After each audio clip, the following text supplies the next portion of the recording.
Bonjour à tous et à toutes et bienvenue dans notre vidéo d'aujourd'hui qui vous présente un résumé du livre Le millionnaire d'à côté de Thomas Stanley. Dans cette vidéo, nous allons nous plonger dans les habitudes quotidiennes des millionnaires telles que décrites dans le livre influent de Stanley. Mais avant de commencer, prenez quelques secondes afin de vous abonner à notre chaîne, likez la vidéo si vous ne l'aviez pas encore fait et n'oubliez pas d'activer la cloche de notification pour ne rien manquer de nos prochaines vidéos. Une fois que c'est fait, retrouvons-nous pour la suite.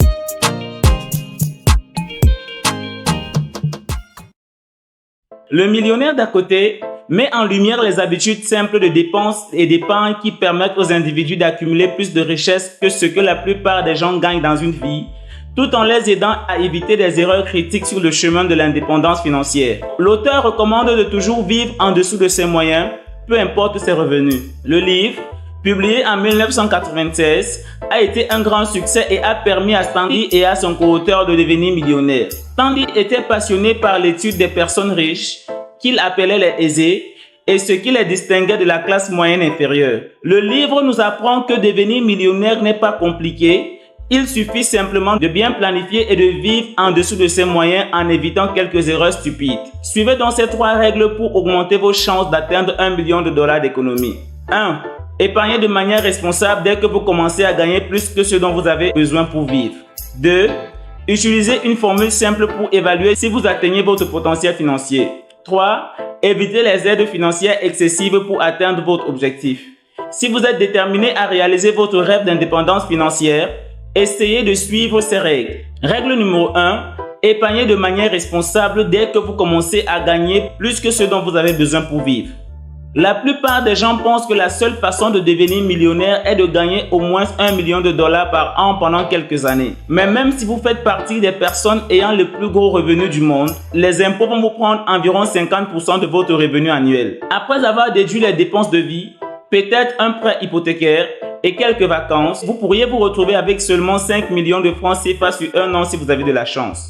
Pourtant, en effet, vous n'avez même pas besoin de gagner $1 million par an pour devenir millionnaire. Dès que vous gagnez plus que ce dont vous avez besoin pour vivre, épargnez autant que vous le pouvez de manière responsable et évitez de dépenser de l'argent pour des choses dont vous n'avez pas besoin. Bien gérer son budget et mener une vie frugale est vraiment tout ce dont vous avez besoin pour construire une fortune, surtout si vous êtes encore jeune. Plus de la moitié des millionnaires reconnaissent que leur richesse vient du fait qu'ils ont pris des décisions réfléchies sur leur argent et qu'ils ont épargné de façon régulière.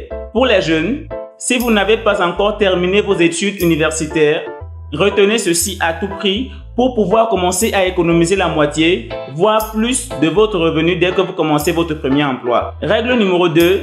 Calculez si vous n'atteignez pas pleinement votre potentiel financier avec cette solution simple. Stanley a mis au point une formule simple pour calculer votre richesse prévue. Multipliez votre H par votre revenu annuel avant impôt et divisé par 10. Peu importe le nombre obtenu, il reflète à quel point vous pouvez être riche dès maintenant si vous avez déjà cultivé de bonnes habitudes de dépenses. Par exemple, si vous gagnez 50 millions de francs CFA par an à l'âge de 30 ans, votre richesse prévue s'élève à 150 millions de francs CFA. Prenez cela avec du recul, car il faut plus de temps aux jeunes pour atteindre leur richesse prévue en raison de l'intérêt composé ou intérêt cumulé. Un cinquantenaire aura bénéficié des intérêts générés sur ses intérêts pendant beaucoup plus longtemps par exemple. Cependant, c'est toujours un bon indicateur de votre situation financière et peut vous empêcher de devenir du genre « tout chapeau, pas de bétail ».